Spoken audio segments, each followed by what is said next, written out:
Tenemos segmento cultural en el día de hoy, como los primeros lunes de cada mes, con Marcelo Pernigotti. Está aquí en el estudio. Bienvenido, Marcelo. Hola, Milagros, ¿cómo estás? Bueno, gracias por recibirme. Así que, bueno, un día feo. Perfecto para escuchar alguna historia interesante que a la gente le fascina, ¿eh? Yo te digo, también recibo, así como a vos te pasa, que decís que de vez en cuando en la calle alguien te dice que te ha escuchado y que le gusta el segmento. A mí también me lo dicen. Vi que va a estar Marcelo y algo interesante nos va a traer. Sí, me han hablado de la momia de Tolosa. ¿Ah, sí? Sí. Y es que, bueno, estuvo muy interesante el mes pasado ese tema, lo de la momia de Tolosa. Particularmente me parece que no muchos lo conocíamos esa historia. Bueno, vamos a seguir con un personaje que está muy ligado a La Plata también, y a Magdalena. Muy bien. Pedro Simón del Corazón de Jesús Benoit. Muchos lo conocen como el diseñador de la ciudad de La Plata. Exactamente.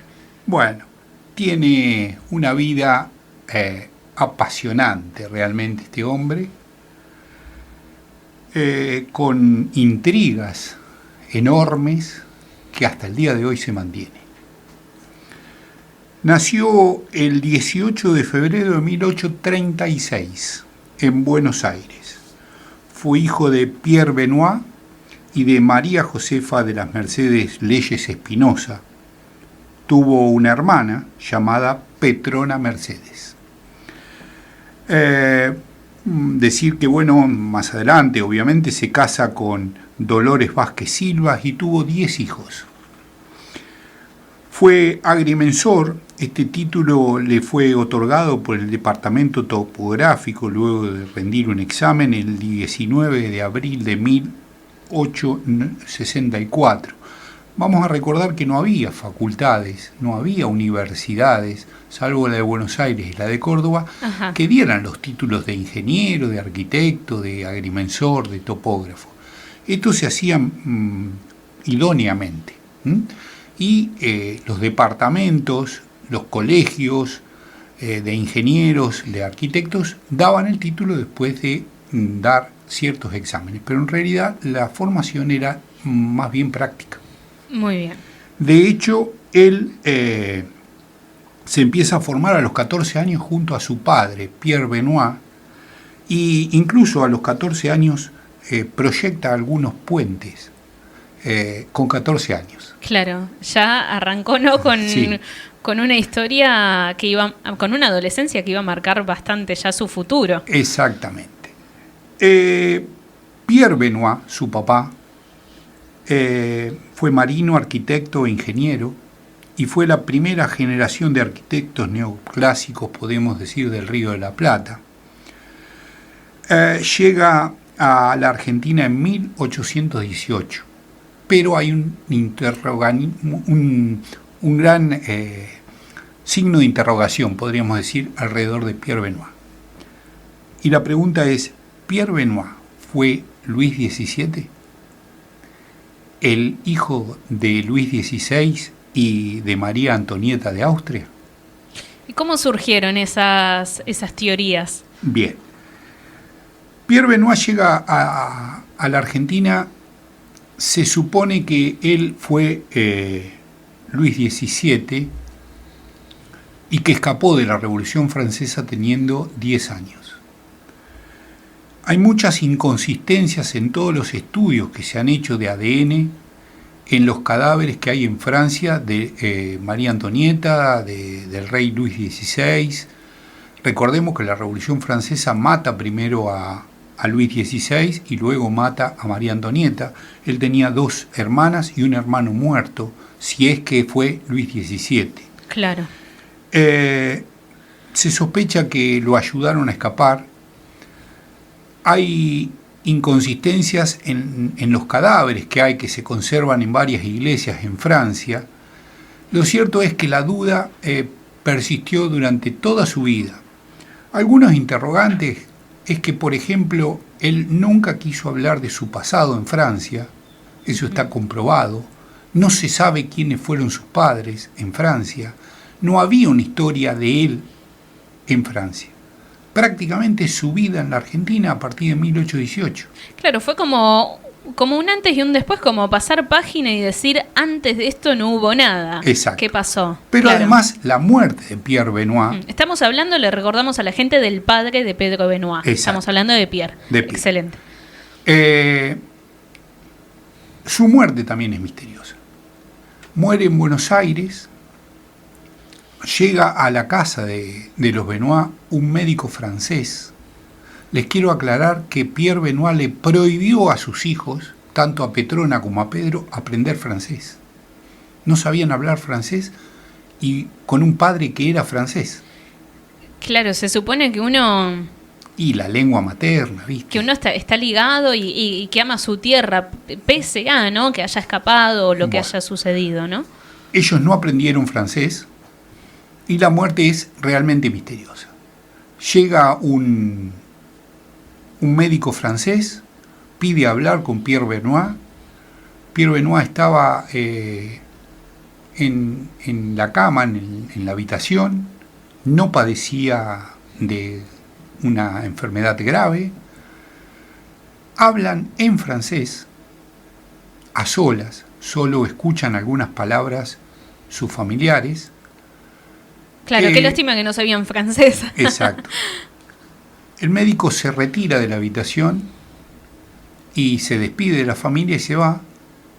Y después de un rato su señora, la mamá de Pedro Benoit, o sea, María Josefa de las Mercedes Leyes Espinosa, ingresa a la habitación y encuentra a su marido, a Pierre Benoit, muerto. ¿En qué año? ¿Se sabe el año? No, mira, no. Sí, te lo podrían, no lo recuerdo ahora, pero tiene que haber sido más o menos en 1850 y pico. Bien, aproximadamente. Sí. Lo encuentra muerto, lo cual se sospecha que hubo un suicidio inducido. No hay explicación de todo lo que sucedió. Y las sospechas las mantiene aún la familia Benoit. Claro. Incluso por eso denuncian en cierta medida de que todos los ADN que se han hecho y demás tienen grandes irregularidades y que al gobierno francés no le conviene que se descubra todo esto. Pero bueno, vamos... ¿Y ese médico habrá tenido que ver o simplemente no sabemos? No lo sabemos, realmente muy sospechoso todo. Claro. Pero bueno, ha quedado en la historia esto bien marcado, de que Pierre Benoit desaparece en forma abrupta de la vida, así como prácticamente llega a la Argentina, desaparece. Claro. Un misterio. Es un misterio que al día de hoy no se ha podido resolver. Y te digo más, los estudios de ADN son del 2020. No es que estamos hablando que se hicieron, los últimos se hicieron hace 4 años atrás. Sobre un corazón que se supone que es de Luis XVII, pero otros dicen que en realidad es de su hermano que había muerto antes y que lo hacen pasar por el corazón de quien sería Luis XVII, pero en realidad Luis XVII sería Pierre Benoit. Claro, al día de hoy sigue generando grandes interrogantes y todavía investigaciones acerca de este asunto sin resolver. Se han hecho, por ejemplo, investigaciones sobre el pelo de María Antonieta, que se conserva, pero después, bueno, ya te digo, hay muchos problemas en la custodia de todos esos órganos, del origen. Bueno, todo muy misterioso. Claro. Lo cierto es que Pierre Benoit tiene un hijo acá en la Argentina que se va a llamar, como dije antes, Pedro Simón del Corazón de Jesús Benoit, simplemente Pedro Benoit porque él no quería que se llamara o que se nombraran sus otros nombres. Claro, que era muy común en la época, ¿no? Sí. Pero vamos a acotarlo en nombre, a Pedro Benoit simplemente. Participó de campañas militares, de la defensa de Buenos Aires y de la guerra del Paraguay. Benoit se forma con mucha avidez en todo el tema matemático, arquitectura, topografía, bueno, todo este tipo de ciencias, y llega a ser muy destacado. ¿Y qué lo relaciona con Magdalena? Bueno, vamos a dejar un cachito a Pedro Benoit y viajemos en el tiempo y decir que Magdalena tuvo su primer plano de ciudad, su primer plano urbano, en septiembre de 1826. Y lo realizó un agrimensor que se llamó Pedro Sauvidet. Posteriormente, en 1854, Jaime Arrufo, otro agrimensor, realiza un amojonamiento y parcelamiento de Magdalena, y esos son los primeros planos de Magdalena. Vamos a recordar que las ciudades nacían desordenadamente. Claro, no como La Plata, que eso sí fue un caso Exacto. de orden total y diseñada perfectamente. Exactamente. El resto de las ciudades se iban estableciendo pobladores uno al lado del otro. Esta tierra es mía, no, esta es mía. Claro. ¿Dónde va a pasar la calle? Bueno. Con suerte se mantenía el orden español de la plaza en el centro y los edificios principales Exacto. alrededor. La forma de damero. Pero ¿quién la daba esa forma de damero? Los agrimensores que venían y medían, expropiaban tierras, claro, o ordenaban todo ese ejido urbano, lo ordenaban dando los títulos de tierra como correspondían, y Magdalena no fue exenta de eso. Magdalena le pasó lo mismo. Es más, si uno ve planos de Magdalena muy antiguos, va a ver que hay edificaciones que estuvieron en el medio de algunas calles, sobre todo en los alrededores de la plaza principal, que se llamaba Plaza de la Constitución, vamos a aclararlo. Después se llamó Plaza Mitre y ahora se llama Plaza San Martín. Perfecto. Todo este trabajo lo hizo en dos etapas Pedro Benoit finalmente. En 1860 y 1867 realizó el ejido definitivo de la ciudad de Magdalena. Incluso fue quien se encarga de trasladar el cementerio de Magdalena al actual lugar, en 1860. El cementerio de Magdalena se encontraba detrás de la iglesia Santa María Magdalena. Claro. O sea que el mapa que tenemos al día de hoy es el diseñado por Pedro Benoit. Sí, podríamos decir por Arrufo y Benoit. Bien. Arrufo fue el que dio inicio y Benoit lo extendió, no sin tener problemas ambos. Muchos problemas de parcelamiento de tierras, muchos problemas en la expropiación de terrenos por parte del municipio de Magdalena en ese momento. Tardaron 7 años en expropiar los terrenos. Por eso el primer plano es 1860 y el segundo de 1867. Pedro Benoit viene 2 veces a Magdalena y tiene problemas, como te decía, en la primera vez cuando viene a expropiar tierras, cuando viene a parcelar tierras, y además tiene graves problemas con la cañada. Muchos terrenos anegadizos. Claro. Y Pedro Benoit pertenecía a lo que se llamó el primer urbanismo y al higienismo. El higienismo fue un movimiento que lo que trataba de hacer era ordenar las ciudades precisamente para darle salubridad a los lugares donde se habitaba, ordenando las calles, con tendidos de agua, de cloacas, ordenamiento de sectores para cementerios. Todo esto fue el movimiento higienista, que es para otro tema, ¿no es cierto? Pero Benoit pertenecía en parte a este movimiento. Y bueno, fue que Benoit hace nuestro ejido municipal, allá por 1867, el definitivo. Pero para no dejar colgado a Pedro Benoit, vamos a decir que él nace en Buenos Aires, pero se va a vivir cuando se casa a Merlo. Y tiene su casa en Merlo, que era partido de Morón. Participa de la planificación de las ciudades de Morón y de las ciudades de Merlo. Y incluso en 1864 es un activo personaje para que se cree el partido de Merlo. Bien. También planificó la ciudad de Azul y la ciudad de Bahía Blanca, no solo Magdalena. Diseñó varias iglesias. Y acá hay otra contradicción en Pedro Benoit, o que nosotros tenemos como contradicción.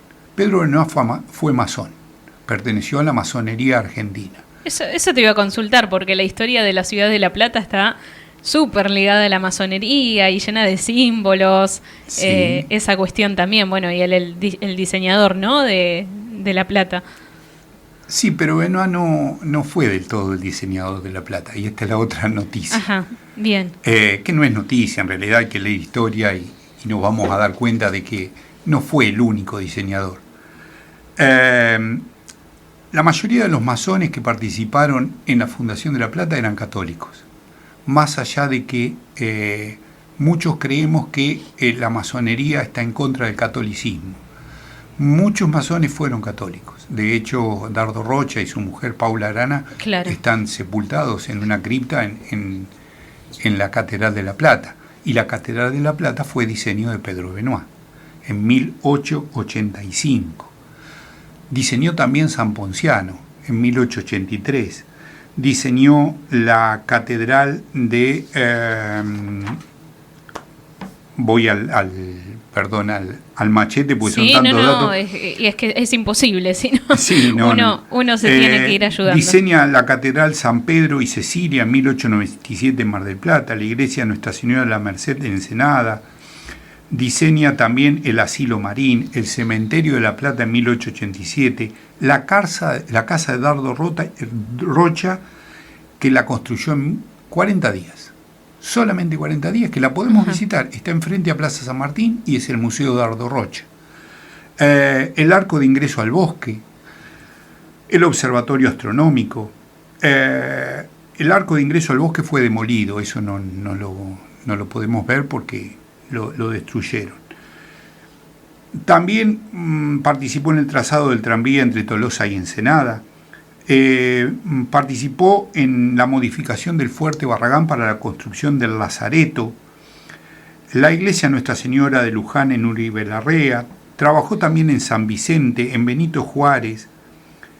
Bueno, tiene una vida impresionante este hombre y, como les decía, también participó en el diseño de la iglesia Santa Rosa de Ituzaingó y en el diseño de Ituzaingó. Y la gran duda, ¿fue el diseñador del plano de La Plata? Bueno, en realidad los planos de La Plata aparentemente fueron diseñados por el Colegio de Ingenieros, donde participaron varias personas. Bien. Entre ellos el ingeniero Coquet y Juan Manuel Burgos, que fue declarado como uno de los diseñadores de La Plata por una ordenanza del Consejo Deliberante Platense. Sucede que Benoit firmó los planos, y firmó los planos que iban a la Exposición Mundial de París. Entonces, a partir de ahí es que se dice que Benoit fue el diseñador de La Plata. Pero en realidad, aparentemente, no vamos a afirmarlo, fue un trabajo en conjunto de varias personas, al menos de dos, de Benoit y de Juan Manuel Burgos. Muy bien. Algo que me llama la atención, he visto en imágenes, vi que la casa de Benoit era una casita muy sencilla. Eso llama la atención, sí, ¿no? Porque al ser un gran diseñador y urbanista y demás, su casa era súper sencilla. Lo que pasa es que él no vivió en La Plata. Su familia siempre residió en Merlo y posteriormente en San Telmo.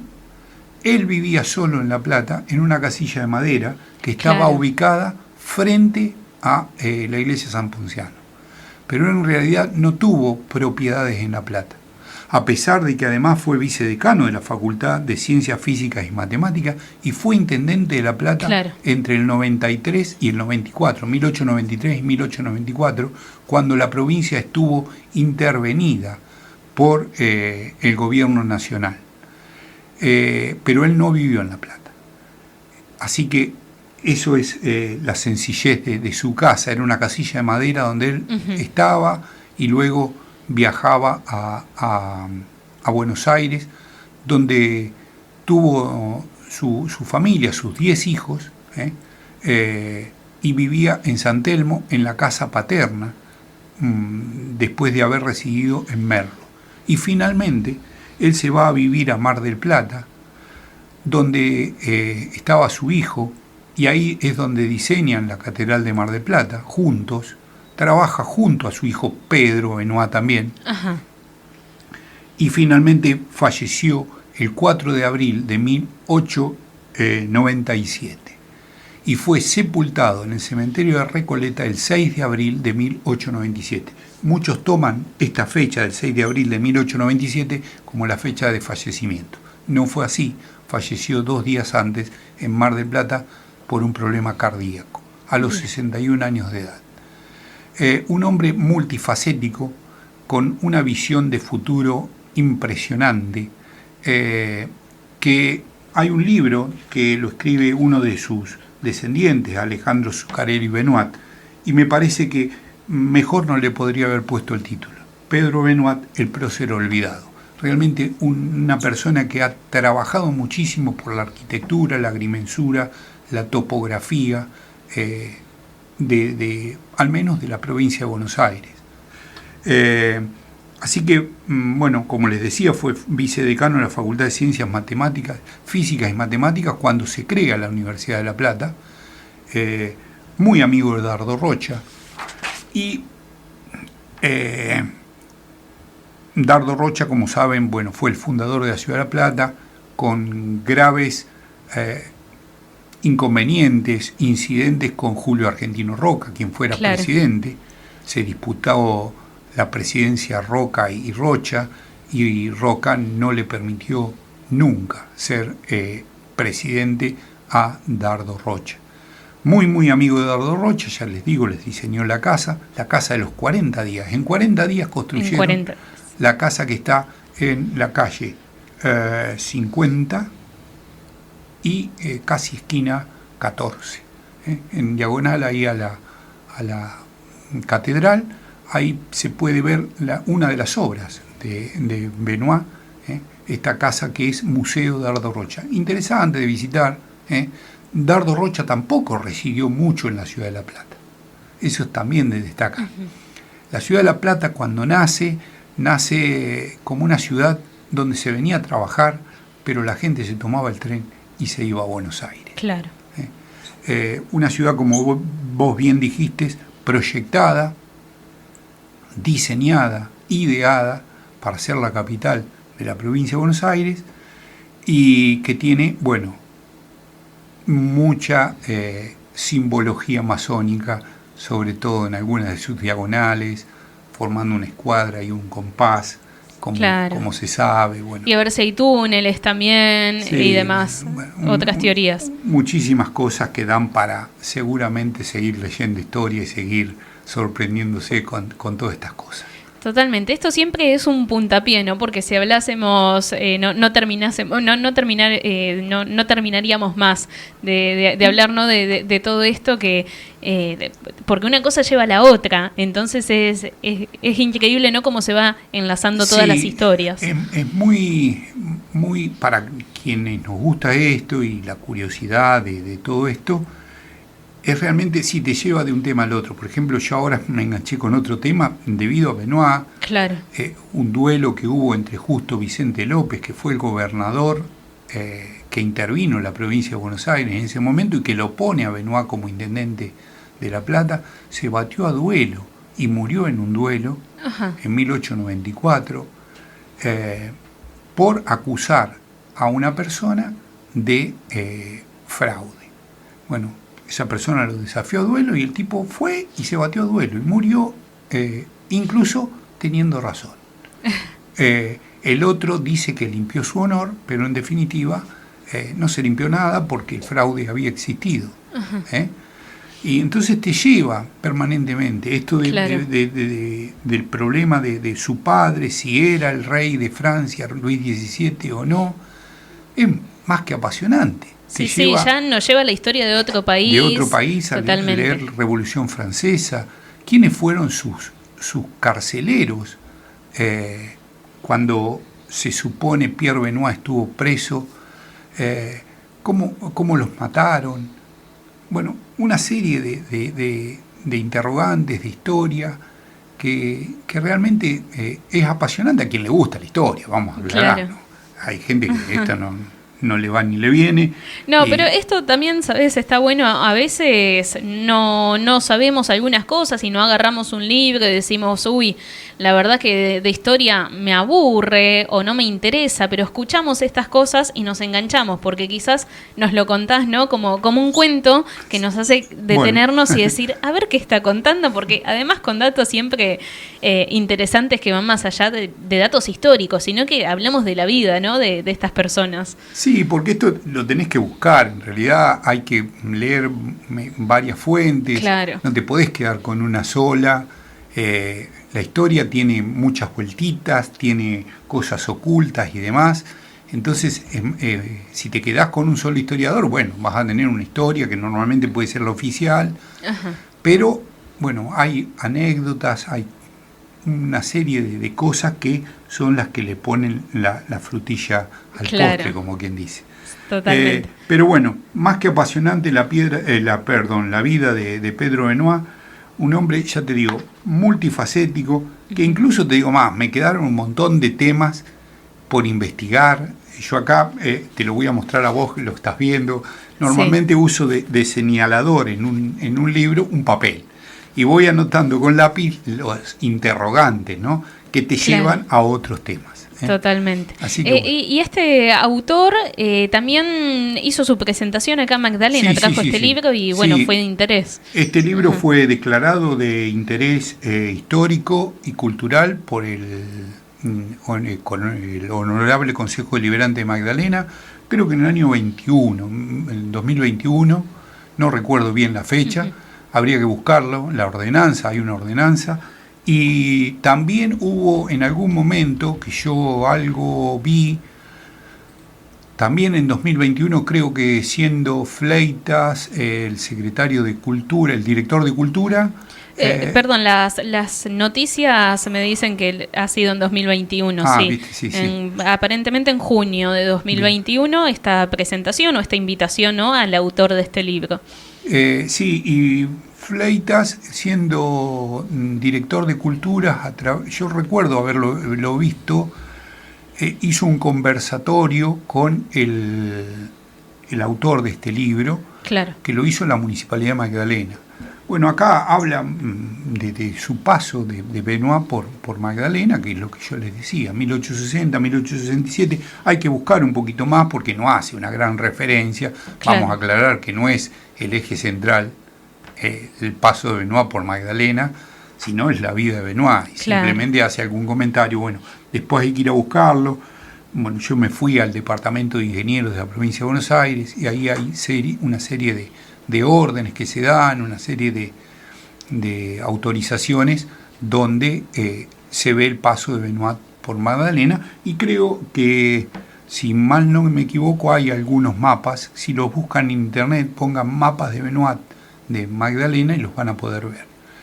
Creo que está el de Arrufo y hay uno o dos de Benoit. La verdad hace rato que hace rato que no lo veo. Yo los he visto, pero en esta oportunidad no los fui a buscar. Pero hay material, incluso para quien le interese, cómo era Magdalena allá por 1854, 1860. Bien, excelente. Así que bueno. Bueno, gracias por este segmento de hoy, siempre es interesante. Y último temita, así para tocarlo un poquito, vamos a hablar en la semana con Patricia Madrid, que es la vicepresidenta de la estación de Babio, pero ya que te tenemos aquí, que nos cuentes un poquito acerca del próximo domingo, que va a haber un evento más que interesante. Sí, el próximo domingo en la estación Babio organiza Classic Garage, un grupo de autos y motos clásicas y antiguos, que va a traer, si el tiempo lo permite, esperemos que sí, alrededor de 200 vehículos. Va a ser la exposición central, pero en la estación de Babio va a estar abierta como museo, va a estar abierta a partir de mitad de mañana, 10 de la mañana. La exposición empieza a las 11 hasta que nos permita la luz del día, suponemos que 5:30, 6 de la tarde, que se retirarán los vehículos. Uh-huh. Además va a haber una exposición de artesanos y emprendedores. Junto con bomberos vamos a tener el buffet. Classic Garage organiza esto a beneficio de Bomberos Voluntarios Babio y de la estación de Babio. ¿De dónde son Classic Garage? De La Plata, pero puede participar cualquier persona. Ya lo dije el otro día cuando me invitó Sebastián Fleitas. Si vos tenés un auto clásico antiguo, una moto clásica o antigua, podés ir a exponerlo. No es solo limitado al grupo de Classic Garage. ¿Hay que comunicarse antes con ellos o con la estación? No, simplemente van. Tenés que ir. Sí estaba la inscripción para los artesanos y emprendedores, que ya la dimos por cerrada. Bien, perfecto. Por un tema de espacio. Claro. Pueden llegar a decir, tanto espacio. Lo que pasa es que, hay que dar las condiciones adecuadas para que el artesano o el emprendedor pueda brindar sus productos como corresponde. Bien, perfecto. Entonces, el espacio donde va a estar cortado el pasto, donde se va a poder circular y demás, es limitado. Más allá de que el espacio de la estación es muy grande, ¿no es cierto?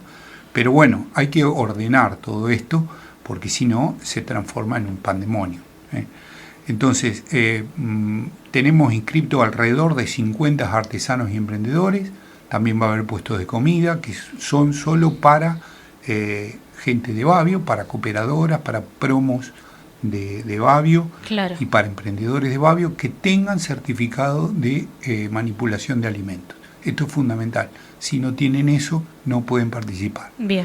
Tratamos de hacer las cosas lo mejor posible dentro de la legalidad y de lo que nos permite el municipio de Magdalena. Claro.